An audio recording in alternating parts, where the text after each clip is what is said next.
Ladies and gentlemen, welcome to the Truth Train. A lot of stuff is happening in the world. A lot of problems. People thought, well, I guess we fixed a lot of problems. And this is like whack-a-mole. As soon as you hit one mole, 2-3 other ones jump up. That is the nature of the whack-a-mole. Whack-a-mole. What a great game it is. Yeah. And but luckily for us, we have the solution to a lot of the problems, which also caused a lot of the problems. Dex Carrington. That's right. Welcome to the welcome on board the Truth Train. Thank you. I was invited here as the final solution to the whack-a-mole problem. And that's true. That's what the Nazis actually were doing. Okay, anyway, so the point is a lot of problems. Yeah. You would agree that there are problems. I mean, I think it can all be condensed down to one major problem. Yes. And because there's one problem. Okay, the war, economics, identity, all that stuff. Yeah. Problems, I get it. But there's one problem that people refuse to talk about. Refuse to acknowledge. They don't even acknowledge it. No. They don't talk to it. They don't acknowledge it. They're just pretending that it's not there. They're all in denial. And could you please elaborate? Can you elaborate on that problem? Much like a communist grocery store in North Korea that never has any food on the shelves, we are in the midst of a sanity shortage. Right. This shortage is worse than the 60s, which obviously was another sanity shortage. Big sanity shortage. Right? Yes. Sanity shortages always have the same indicators: narcissism, people thinking they're great, insecurity. Talked to a guy yesterday, and I told him, listen, I need to distance myself from a certain project for a while. And instead of saying, oh, really, why is that? He just started bombarding me with advice. When people give you unsolicited advice because they think they're great, that's how you know you're in the midst of an intense sanity shortage, right, which is only getting worse by the second. So, what do? Well, certainly fucking log into this podcast. Yeah. Follow for more. 100%. And I just remember when I was high on cocaine, I'd been awake for 4 or 5 days.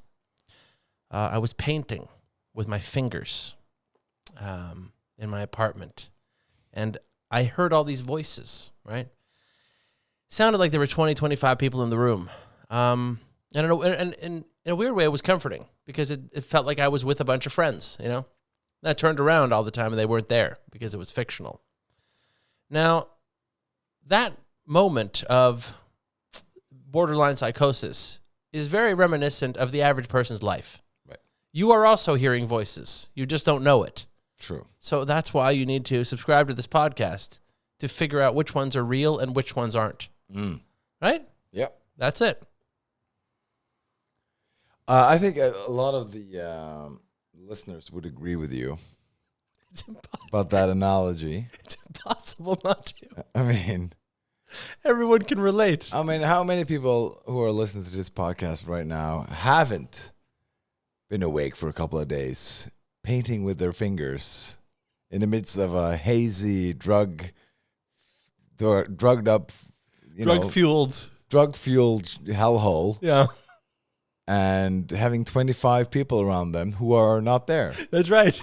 I mean, that you can't swing a dead cat anymore without hitting somebody right in the face. There it is. Who haven't experienced exactly that thing. I just remember another time I was sitting in my apartment and there was a guy, he went into the bathroom. I had a bunch of people over. A guy went into the bathroom. He was there forever, like an hour and a half.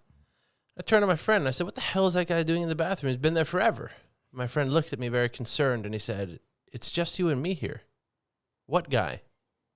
Right? And for me, that was a bad place to be. But I think in 2025, that's where most people are, just trying their best. I mean, everybody now has a guy who stays in their bathroom for hours and hours a day. That happens all the time. Who isn't real? Who isn't real? That's right. That's a very normal thing now. I think most people have a fictional roommate at this point. I think so too. Am I in this economy? Yeah, that's right. I mean, and who you can't blame him either. You can't blame him. You can't. Really, it's not their fault, right? It's not their fault. Uh-huh. People are struggling out there. People are trying to make ends meet. Yeah. And they're not meeting. And in that struggle, people develop a lot of problems. They go into psychoses and stuff. Yeah. And now, who's to blame them? I'm not blaming them. I can just, may I just share with you how I know with 100% certainty that we are, much like the 2008 financial crisis, right? Before that happened, there were indicators. Right. Fraud goes up, stuff like that. 100%. There's a bunch of stuff. I was talking to someone recently, and I was having a nice conversation with this person, and I thought, wow, this is someone I find very attractive and, nice and appealing as a person. And then out of nowhere, they said, one time I was in a situation where someone peed all over my face. That came out of nowhere. It came out of nowhere. And I said, why? Why would you tell me that?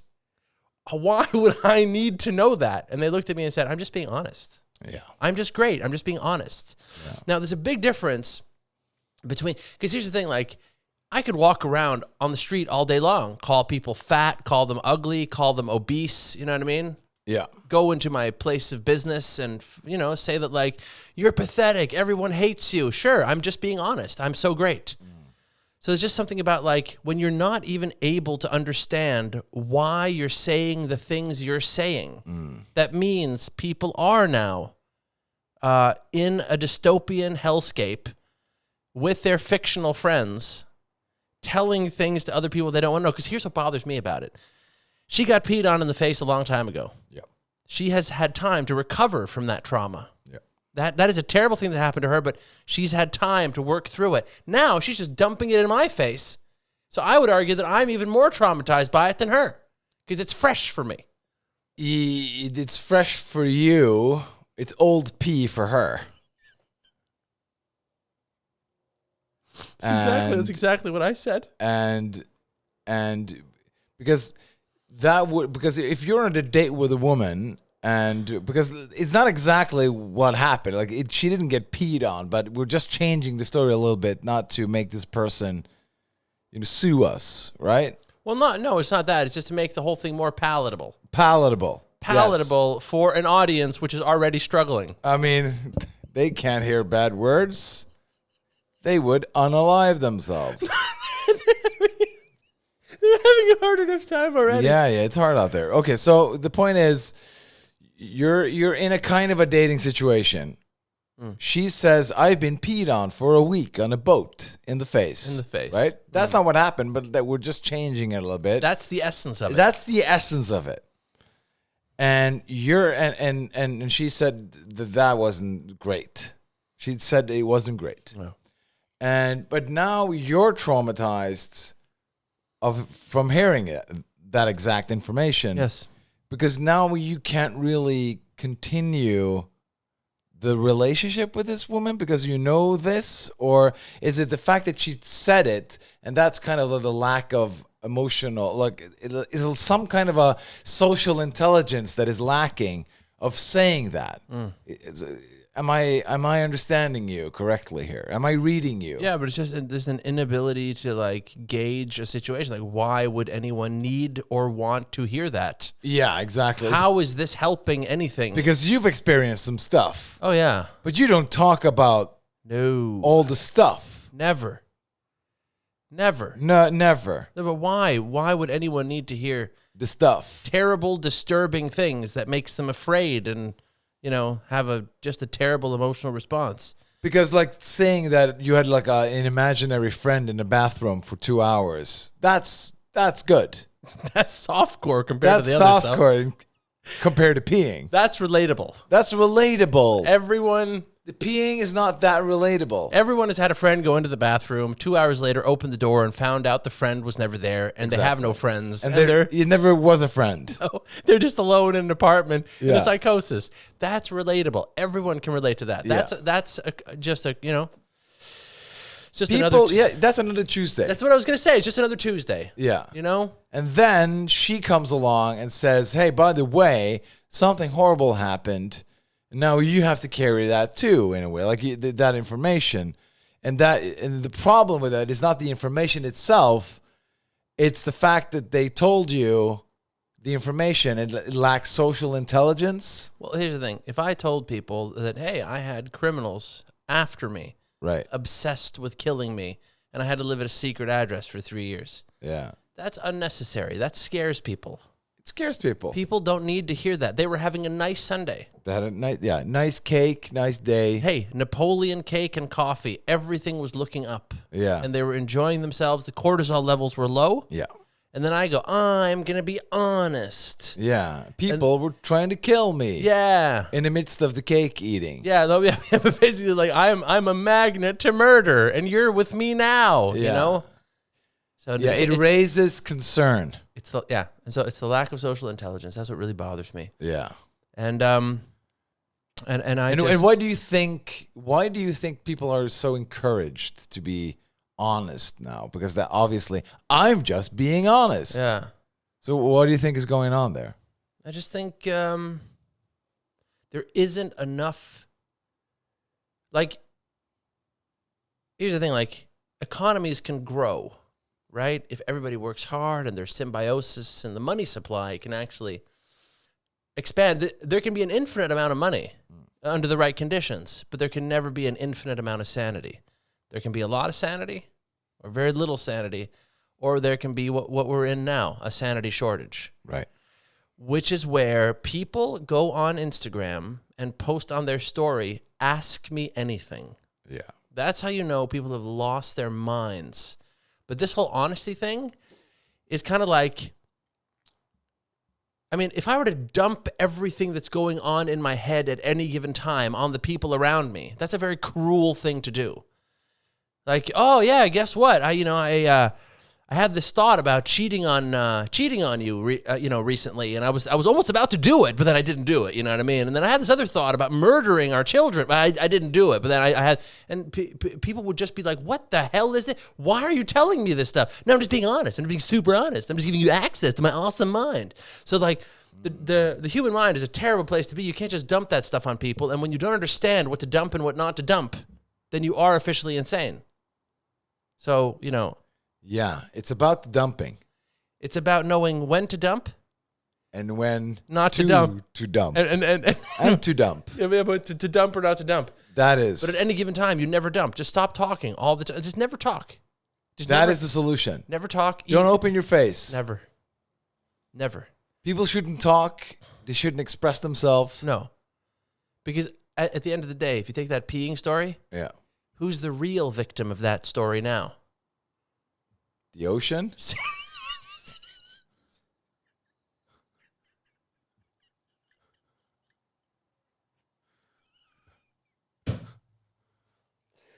Oh, man. That's me. That's you. It's you. No. Yeah, because you're getting socially peed on. Yeah, I am. In a way. She's peeing all over our chemistry. Right. That's the problem. Because it's hard for you to date this woman, given the information. I blocked her. You blocked her. Yeah. Because of the pee. Yeah. because you have to know what to communicate and what not to communicate. You have to. Yeah. Man, what a crazy world.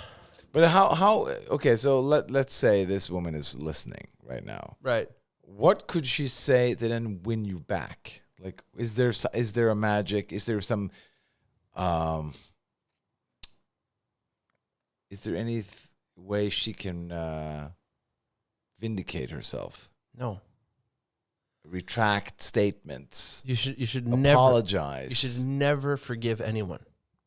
Right. That's the number one. one. A real man. No. It's not even about being a man. No, it's about being a person. It's about being someone who takes responsibility for their life. Never forgive anyone and hold a grudge forever and just be resentful. That'll get you far. But in all seriousness, if I betray you once, you know I'm going to betray you again. Shame on you. Yeah, that's right. And then shame on who after that. Exactly. We'll see, right? We'll see, yeah. We'll see based on how much resentment you have. But it's like, man, people have lost their minds. Like, I love to bake, right? You do. I do. And I'm great at it. You've had many of my cakes. Sane cakes. So sane. You know what? If you injected an antipsychotic into one of those cakes, wouldn't even affect it. Exactly. Because it's already an antipsychotic cake. I love the Suprexa cake you gave me. That's right. So much better than the Seroquel cake. Yeah. So here's what bothers me. I love baking, right? Now, a lot of women will see a guy who bakes and they'll go, lame, right? I want the guy who spends a bunch of money on cake at the local bakery, Right. which is weird because if you enjoy the cake, why do you enjoy the guy who's just purchasing it? And why wouldn't you want to get closer to the source of the cake making? See? Yeah, but see, look, this is me just pointing out the facts. Like, people don't see these signals of our whole society's in decline. People look at stupid things like inflation and war and violence and all distractions. all distractions from the real problem. Who is making the cake? Yeah. And why don't people want to get close to the epicenter? Yeah. Who's actually baking this cake? That's right. Yeah. That's right. And that's it's real, but it's also a metaphor, you know? Yeah. Because I think that's a great way to look at life. Who's actually baking the cake? Exactly. And that's in any scenario, like that guy who walks into the bathroom, right? Yeah. In that situation, who's actually baking the cake? Yeah. You know what I mean. I know exactly what you mean. And they will too. All the listeners. They know. Yeah, they I mean, they can feel the sanity restocking the shelves. That's right. Man. Fresh new stock. Man. We're just the sanity signal is beaming. It's getting stronger From this podcast. It's vibrating. It's getting closer and closer. Yeah. Okay, so anyway, You have purchased pastry for people before. I did it recently, today actually. Right. Yes. And they were impressed, weren't they? So I was at a bakery with a woman of the female Persuasion. persuasion. She identifies as a woman. Right. Let's be honest. One of those ones. Yeah, she identifies as a woman. Right. She is a woman, and all that stuff. Right. And I took her to a bakery that I have frequented quite so many times. And I told her, "Have you had this? Let's just call it the pastry. Right. Have you had this pastry before?" Right.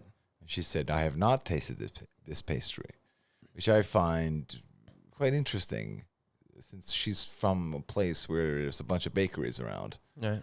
And anyway, so I thought you were going to say, which I find morally repugnant. yes, That's what I was thinking. well, I mean, you could say that too. That too. It's just a nicer way of saying it. Yeah, I'm trying to be nice here. Yeah. So I bought 2 of these, and I gave one, and she took one bite. And I looked at her face because I knew that it wouldn't be like, "Oh, it's good." I knew that something else would come.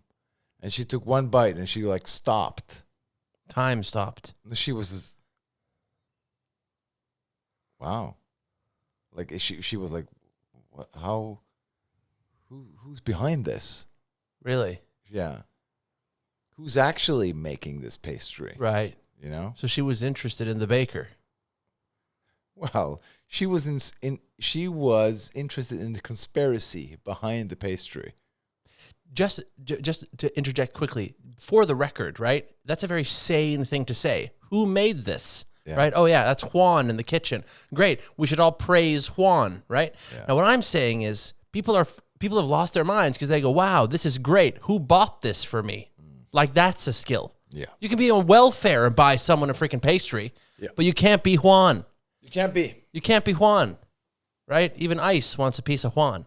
I mean, ice is out there. But Right. But the point is, She was amazed, right? she was amazed. But it is interesting introducing new things to people and kind of like open a new chapter. It's like I had the feeling that it was like a person who saw colors for the first time. Color TV. Or like have you seen these movies like or clips where they have like some operation on a kid and then they turn on and suddenly they can hear. Yeah. And they're like, what? They lose their mind. Yeah. Everybody's crying and there's beautiful music and all that right. stuff. It was one of those moments. That's right. She ate that cake. She could hear like birds chirping. She could hear again. Yeah, she could hear. Yeah. Yeah. So, but the question becomes, who made this? And people don't ask that anymore. Where is this from? It's just like, I want it now. And next day delivery. Yeah. No, I want it now. I want it before now. I want things I even didn't know I wanted. Yeah. Right? That's like this joke, I don't know the comedian, but on his Netflix special, he talks about like people need everything is urgent. Next day delivery, same day delivery. Like right now, before now. I just want them to just tell me what. So this is the world we're living in. And people are looking at algorithms. Like, what do people who bought this, what do they usually buy afterwards? You can probably like by a very advanced algorithm, tell people what they want before they want it and just send it to them. Hey, listen, you want this washing machine. I'm pretty sure you want it. Yeah. How did you know? Right. Because we got your data. Yeah. We got your data.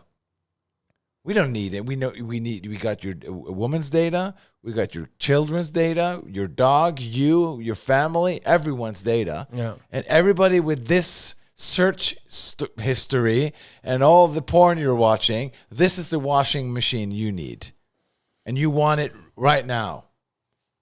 And that's just the way it is. That's the future. I totally agree with you about the future. Yeah. And I know I talk a little bit too much about food because it's one of my character defects. Wait. Stop the press. Yeah, stop the press. You talk about food. It's crazy, isn't it? You mention it in this podcast. Can someone just explain to me? Because I remember one time we were talking about if society collapsed, the person who would be king would be whoever had the most testosterone they could inject into themselves, right? That's a given. That's another chapter. I mean, yeah. But in a well-functioning society, logic would dictate that whoever can bake the best cakes and make the thickest frosting should be king. So why isn't that the case? Why are these people going, oh, who bought this for me? Or like, I want the guy with the money. Yeah, great. That's a bunch of paper. Sure, that'll work for now. But when the zombies come, who's going to bake you out of your misery? They're worthless. Yeah, that's right. I have a conversation yesterday with a doctor person. Really? And he said that all these people who are moving to Switzerland because of tax and stuff, or people who move to tax havens, when the asteroid comes, those people are worthless. They know nothing because their money is nothing. Their property, nobody cares what you own. There's no police. There's no army. Everyone is for themselves.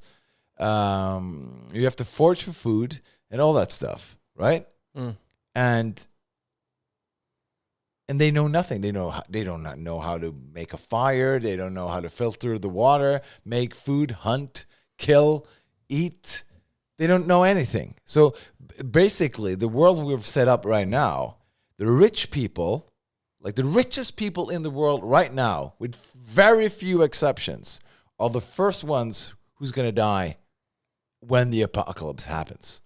When people are starting to eat each other, those thin guys with Lamborghinis who lives in a penthouse, they will die so quick that it's unbelievable.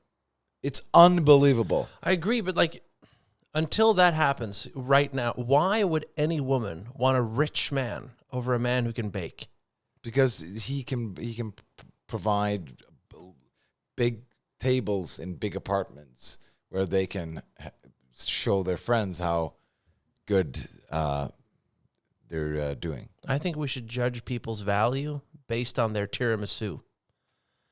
Make me a tiramisu, and like there's a part of the government. Yeah, make me a tiramisu, and I'll tell you who you are. Yes, but better than that. Like you want to talk about some sort of like in China they have a something score. society, social credit social score. credit score, right? There should be a Which we are pro, by the way. so pro. Yeah. Only second to digital ID and course. forced vaccinations. It's 100%. Yeah, hold people down. Yeah, those are the dosages you want or need.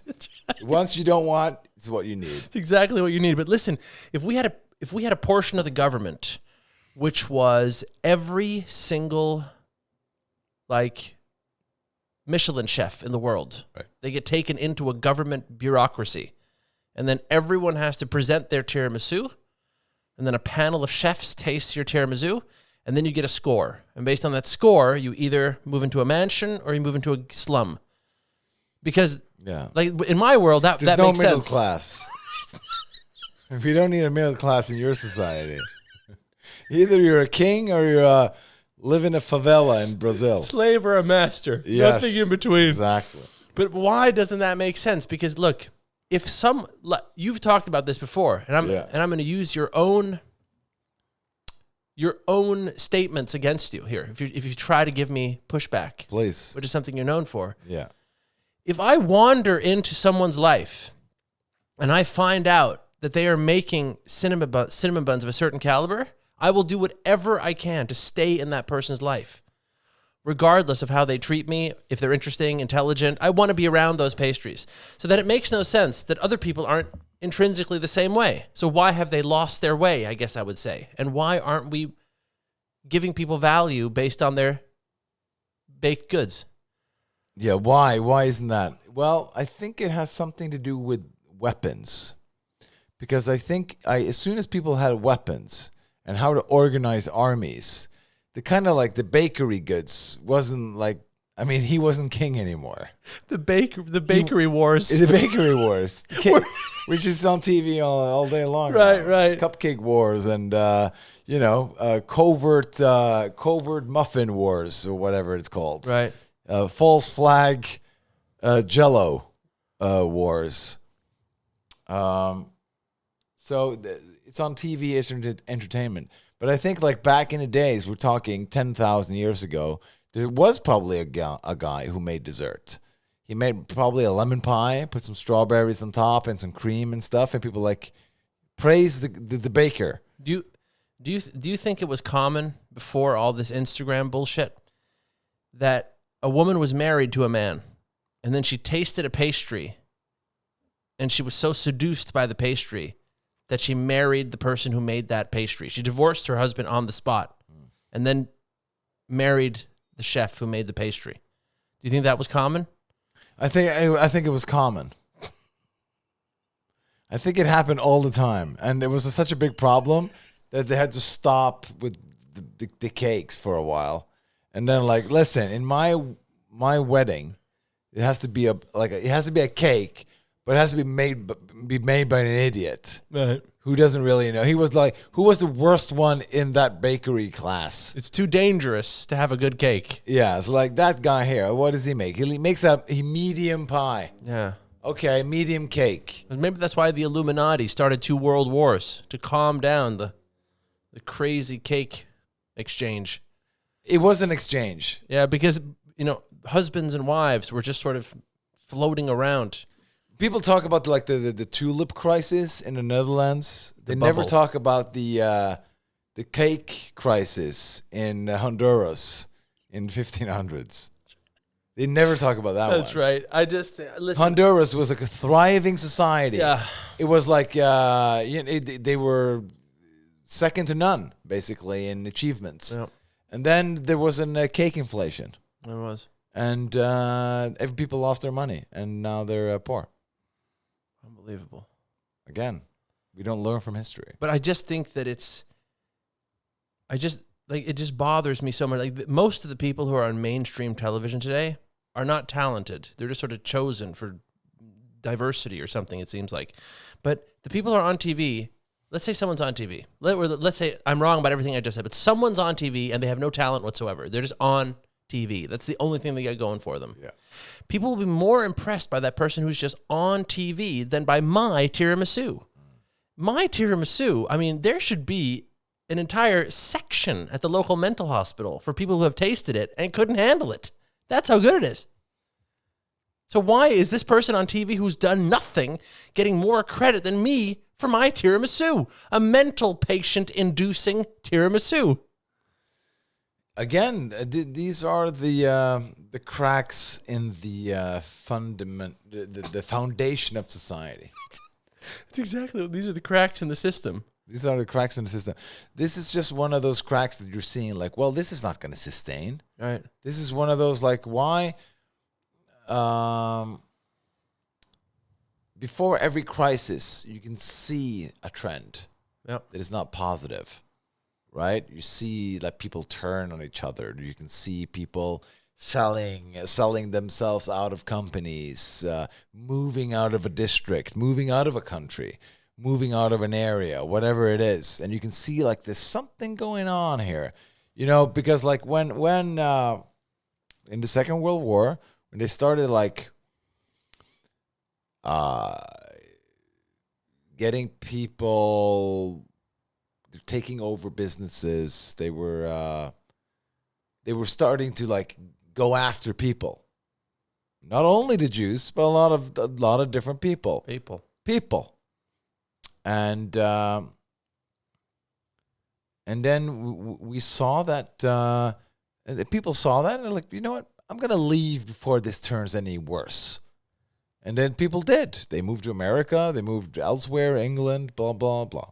Sold everything, moved out, and then escaped. Like a perfect example, 2008, 7, whatever it is, the crack we had, like the financial crisis. Yeah. There were people who saw that trend. Why are strippers having like 3-4 homes and like there was like a housing crisis, and people saw that, invested in like this is going to go to hell, won a lot of money, and those people are probably great bakers because they can predict. They put ingredients together and they make a beautiful cake. I would argue that they've taken the place of bakers because they're great at finance. Right. And people like money and not baked goods anymore. Right. Yeah. So it's the system is totally corrupted. But my point is that they can see trends, and then it's the same with bakers. When they can see trends and bake accordingly. Exactly. Yeah. Because a baker, if you live in a society, if you sell a lot of cake, remember Marie Antoinette said, "Why don't you just like let them eat cake?" They weren't selling a lot of cakes under the Revolution. I'll tell you that. No, they didn't. In the French Revolution, maybe a couple of croissants, you know, some baguettes, but not huge on cakes. Why? Because there's a revolution going on. When you're selling a lot of cakes, that's when you have to pack it up and move out. Yeah, that's what I'm trying to say. Right. Because something horrible is coming. It's calm now. We're all eating the cake. Yeah. But the baker knows. When people start using too much money on the luxury sugary goods, that's when you know that trouble is brewing. That's when things are changing. Yeah, because people are getting too comfortable. You see what I'm getting at? I do. The stripper bought a lot of cake. She has a new bought a new house, so she's gonna have a new party with cash. With cash and cakes, right? Typical. So the bakery knows, okay, there's a crack coming because people are living beyond their means. Yeah. That is the problem right now. But, I mean, doesn't it, like, there's a friend of mine. He lives adjacent to this oil rig that we're on. Right. And I helped him out with a YouTube blog, and he baked an olive oil cake, which is something from a Michelin star restaurant, with crushed rose petal toppings, and it was luxury stuff. Why are there not like hordes of women outside his house trying to get in? What's wrong with society that isn't happening? I think it has something to do with mass psychosis. That's exactly what I was going to say. We're in a mass psychosis right now. That's how you know. That's how you know. It's exactly how you know. You got to just learn how to read the signs. You got to get with the program, people. But what I'm trying to say is that if there's a crisis, you don't sell cakes. If there's a war, you don't sell cakes. When do you sell the most cakes? Before the war starts. That's right. That's when you sell cakes. I mean, if you have a graph over sold cakes and a war, I believe you me. There's a heavy upwards trajectory, and then of course it peaks, and then it's like no cakes for you. Yeah. For a while until society kind of has to develop again. You open a bunch of bakeries in your country. Yeah. Then you declare war on the country next to you. Of course. In that order. In that order. That's great. Yeah. So anyway, when it comes to me not understanding what women want or people in general want, I don't understand anything anymore. Nobody knows. Nobody knows anything. And that's how you know we're in a sanity shortage. But what really bothers me is on Instagram, I follow like 27 Christmas accounts, and they're all counting down to Christmas from last Christmas. All of July, I was looking at Christmas accounts. I love Christmas. You love Christmas. Guilty. Santa, snow, Home Alone, Christmas movies. You know, it's cold outside, it's hot inside, fireplace, sweaters, reindeer, all of it.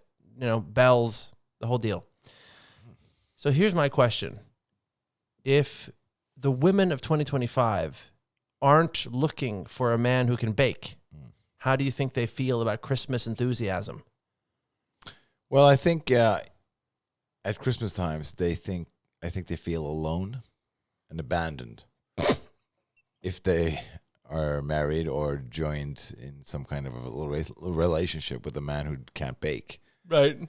Because, I mean, Christmas, I am not the big Christmas guy myself. No, you go to Thailand. I go to Thailand. I only go to Thailand for rehab, but you go there for Christmas. I go there for Christmas. I go to warm places for Christmas. Not only Thailand, but I've been there. Yes, that is true. But no, I'm not big on the Christmas, and I'm not big on that like weather situation that happens often. Like, let's say, of course not. I mean, Christmas in LA is hot and nice, right? Or Singapore. Or anywhere, around the world. But in the Nordic countries, or England, or France. Let's say the Nordics, just hypothetically. Hypothetically. I don't like the slush lifestyle that happens. There's a lot of wet boots, wet toes, wet socks. There's a lot of drying going on when it comes to Christmas. There's a lot of washing. You have to wash the hallway all the time where the shoes are. You have to have newspaper to soak, absorb the water and stuff. There's a lot of stuff that I don't like. Everything is dirtier and more inconvenient. So, but that's my argument about like not liking Christmas. But I think there's a problem with men who like Christmas too much. And what is that problem? That they haven't grown up. They're still a child. I'm not saying you are in that category. But that makes no sense. That's like saying, I think men who own too many guns are soft. You know? No, that's not what? That's what I'm hearing. Well, yeah, okay. But and look, a true adult should be able to create a Christmas atmosphere. Yeah, but it's something about being a man and just being mad all the time. I baked 13 kilos of Christmas cookies last year. Right. Can you point to anyone? Can we tell? I don't know. Can you point to anyone you know who's achieved the same amount of greatness? Well, obviously not. And you should be interviewed by the president. But what I'm saying is that as a man, you shouldn't be looking forward to anything. Right. Well, that's true. If you're a real man, you're not excited. You shouldn't be excited. Because excitement is naivety. Yes. Yeah. You shouldn't be excited. A real man is always scared about what's coming next. Put it this way. A real man always knows bad things are going to happen. Yeah. Continuously until he dies. He should never sleep in the bed. He should stay by the door with a shotgun. Sleep standing up. Yeah, and then like and the door handle have a thin thread or something attached to his finger or whatever. So when somebody opens the door, his finger moves, and then they know that, something's up. I was talking to a friend of mine who's getting close to 60 this summer, and I talked to him about the state of the world, and I said, how do you deal with all the frustration of all these idiots doing all these stupid things? And he said, the great thing about me is I'm going to be dead soon. Yeah. And he's like, I take a lot of comfort in that. I think about it every day as a great thing. It's a positive mental exercise. It is. I'm going to die from all this. And then because the thing is, like, there was a guy called Christopher Hitchens, and he said, the weird thing is about death is that not just that the party's over, but that the party's going to continue going. It's just you have to leave. Yeah. And that would be shitty if it was a great party. Yeah, but sometimes the party's not that great. No, sometimes you got to realize when you're at a bad party. I've been to bad parties, and I thought, I could die now, and it wouldn't do that much. I'm not missing out on anything. Or even worse, death might be kind of a welcome thing here to make this all end. Yeah. When you realize that you can't change other people. Yeah. Or to put it this way, when you really get in touch with your soul and you start to realize how much you hate other people. Yeah. And you start to read philosophy that is timeless, like hell is other people, that kind of stuff. And you just, and then you want to change everybody, right? And you even have fantasies of becoming a dictator. And then you realize, but wow, Stalin couldn't do it. What odds do I have? And then you realize, man, the only person I can change is myself. And that's when a lot of spiritual idiots will say, like, ooh, that's so empowering. It isn't. That's when you really embrace death on a whole new level. Yeah. And then you just welcome death. And then everything is a bonus. But death is like the ultimate sweet release from the pain. That is true. But in the meantime, we should celebrate Christmas, I think. Okay. Give me a reason to except the ones you did mention. Like I don't really give a reason for a person like me to look forward to Christmas. Oh my God. First of all, it's a mood. And that mood goes on the five senses. First of all, it's just taste, right? You're eating Christmas cookies. You're drinking hot chocolate, right? You're eating pork belly. You're eating lamb. It's all this amazing cuisine that tastes Christmassy. That's what's phenomenal. You're constantly eating. Food. Which is a new twist for me. I never talk about that kind of stuff. But then the other one is there's Christmas lights in the streets, right? Now that doesn't even count as winter because now you're in some sort of nostalgia zone, I would call it. And then other than that, everything's on sale. And also there's Christmas markets. And it's a general vibe. Now if you had a lot of violent Christmases growing up. Yes. That's How did you know? That's probably not a good vibe. But I'm just saying. Well, it's not great. No, but if they weren't, if they were. Yeah, if they weren't, that would be great. That would be great. Right. Yes. So, I mean, if you're eating gingerbread and you have hot cocoa and there's lights outside and you're being beaten mercilessly with a stick, obviously these are not good memories. Yeah, you don't. Well, it kind of affects the gingerbread and the cocoa. Wouldn't you say? A little. Yeah.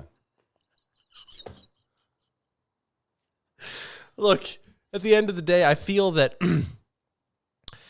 I would totally agree with you if I was an adult man who couldn't wait to go to my parents' place and have them make Christmas for me. That's insane. Yeah. But if you're an adult man who can create a Christmas mood, I feel that you can't even put a price on that. That's the currency of the future right there. And again, why aren't women lining up? Why? Listen, you can't put a price on Christmas, right? So if you can create it, you can create something priceless.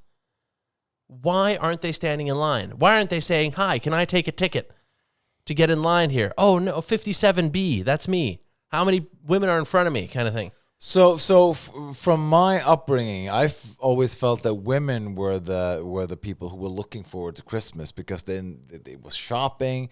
It was like small, Santa Clauses and elves and lights and candles and spices and the blankets and the cocoa and the movies and the tradition, and it's like comfort and inside and all that gay stuff, right?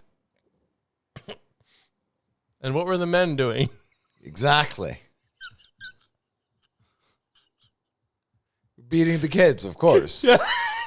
In between their construction job. Yeah. Chewing tobacco and taking out the belt.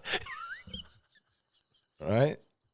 And these people were in the same house. Same house. Yeah.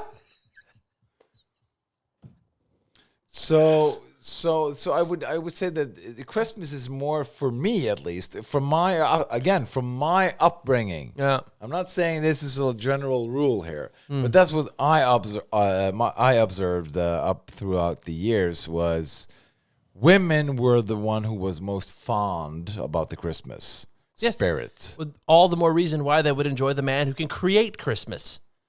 Yeah, so I understand what you're saying. You're saying that why aren't women standing in line for a guy who makes a hell of a Christmas celebration? Or 12 kilos of Christmas cookies. That too. But the point is, That's 90% of Christmas right there, the cookies. but you're kind of taking the role here. A lot of women appreciate to do themselves. They also like to bake, and they also like to make, a gingerbread house with the kids and stuff. Like it's like a happening. But I do it better. You do it better, yeah. But it's not a competition again. But it's just better gingerbread You would dough. remove the kids, and you would then like, hey, I'll bake a better house. It's gingerbread man. I'll bake a better gingerbread house. No, but listen. Some people actually buy pre-made gingerbread dough from the store. That's not Christmas.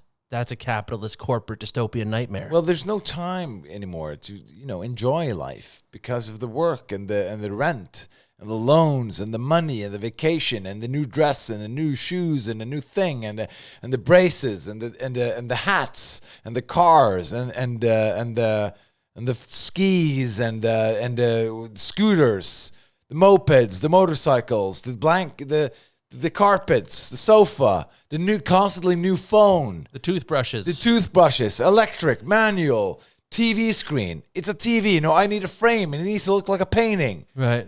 No one's happy. Do you have the newest PC? Do you have the newest Apple? Do you have the newest thing? What do women want if not Christmas? They want everything. Right.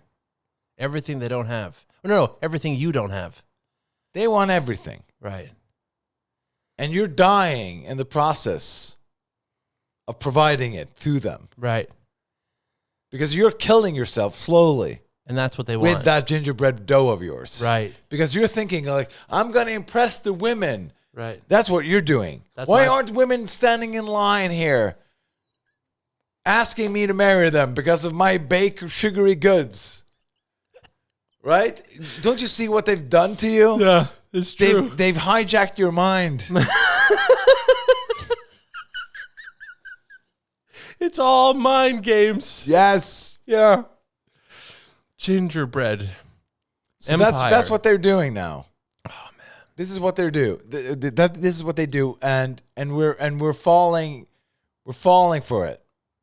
My interpretation of the modern dating situation is that even if you can impress them enough because you convince you like, let's say they look at you and they go, wow, you're perfect for me. We're perfect for each other. This is perfect. Yeah. We should get married and have children. Then if you literally do everything perfect, like you were an AI generated entity, you're catering to every whim. Even if you did that, after 10 years, you'd go, you know what? You're too perfect. I want a divorce. Yeah. And so I just think like if that's which again is it's not a pessimistic thought, it's a very manly thought. Everything's going to go terribly no matter what. Yeah. But I'm just saying when she sits you down 10 years in and says, listen, we need to talk. Then I go, hold on. And I grab my Christmas cookie bucket, take off the lid and I go, hit me with it. Yeah. Right? Now I'm softening the blow. There is no blow. I mean, this is like a seasonal narcotic almost. Yeah. You know? And so Yeah. A lot of people, when they feel like, okay, now the breakup is coming, they should take the spoon and the lighter and and the syringe, and just like, yeah, talk, please, just shoot up, and then see what happens. Why not? How much worse can it get? That's true. How much worse? Can't get any worse. Can't get any worse. Wow. So, that's what I'm saying. I'm saying that, there's ways around this. Look, if there's anyone listening, if there's a woman listening to this podcast who's a feminist perhaps and thinks that what I'm saying is insane, I urge you to taste my gingerbread first. Right. So I'm actually going to start doing a couple of Christmas markets because that's where women really, But when it comes to the women thing, I have heard stories just to balance this out because we don't want to be like an Andrew Tate podcast here. Yeah, because that's the same. Because he loves Christmas. He loves Christmas. He can't get enough. That's why he's so angry at women because they don't like his Christmas mood. Exactly. That he creates. Don't you love my scent? Yeah. But anyway, so what I'm trying to say is like I've met men who met a perfect woman. She was nice and everything, and she made everything great. Just normal, but she was boring. Right. And then he was like, "Yeah, I can do better," whatever. And then they break up and stuff. So it goes both ways here. I'm trying to just say, like the story you said, like the women breaking up with the man. Well, the man breaks up with the woman too, over the exact same reason. Because nobody's happy anymore. Nobody can be happy. You see what I'm saying? I see what you're saying. Yeah. But I had a breakup a couple of years ago, and I just baked my way out of it. Yeah, you did. And I'm still baking. You're still baking. Yeah, and so that's what you do. If you bake your way out of difficult things, you inevitably become a master baker. Well, I think it's more like you're kind of baking your heart into something to protect it. You're. I think the bigger the cake, the harder that blow was. I would argue that the better your gingerbread, the better your homemade gingerbread cookies taste, the greater the revenge you're enacting upon the world. Well, that's certainly true. Yeah. Because if she one day tastes one of those and says, why didn't he do this for me? Well, no, but she's going to regret it if she ever tastes one of those. Yeah. I would agree with you, but I would also say that when it comes to the breakup and you suddenly go into the bakery business or whatever it is, and you start handing out the sugary goods to people, and people are like, wow, you have a good product. People come around, of course. We've said that a couple of times. And I would say this. There are women throughout history who've been with men, and they kind of break up. And then after the breakup, they expand their sexual whatever. And then they kind of like...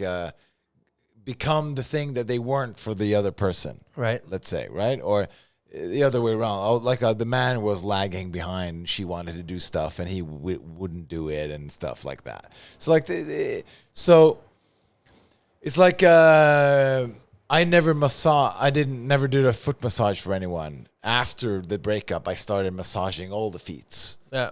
I saw. That's it. Like, why didn't you do that for me? That's the same analogy with the cake. Yeah. Like I'm making the cake now. You never made that cake for me. Well, you left no cake for you. That's right. Right? You don't get the cake. And then they usually go crazy and they get hospitalized, institutionalized, and then they talk with themselves and live in a small apartment where they think the 25 people are standing around them or in the bathroom. That's it. Yeah. That's it. But, for those who listen to this and get worried and say, wait a minute, but I don't want to be hospitalized. I don't want to have imaginary friends. How do you remedy that? We have a solution for you. If the people in the white coats are knocking on your door with that straitjacket with your size on it. With your size on it. Pre-fitted, tailored straitjacket. They tailored it for your shoulder width. bottle of Lloyd and Melon Yeah. fermented hot sauce, put that on something, eat it, they won't bring you to the nearest psych ward. This is pure sanity fuel. It's sanity fuel. And if Popeye the Sailor Man, he eats spinach, he gets strong, he can beat up everybody. But he's still insane. But so that's the main difference. Yeah. Is not only do you get strong, like it's liquid anabolic steroids. But if you're insane, That's right. but you need to like open a can of spinach, this is your spinach. Right, yes, but it's also sanity fuel, right? It's you sanity want, fuel. You want pure sanity on your tank. And I think like the most important thing to really take in is that, you know, I think a lot of people are paranoid, but there's no one I've met who's paranoid enough. Right. People are out to get you. People are listening to you, and there are people who really want to hurt you. Now, if you want to make sure that none of those people can ever get to you, invest in sanity fuel today. Yeah. Lloyd and Melon. Lloyd and Melon, pure sanity since 1905. Yeah. It protects your house and your image That's right, everything. and sanity. Yeah. So in conclusion, everybody, we said that there's a sanity shortage. I think we've made a lot of great points when it comes to how to fix that problem, yeah.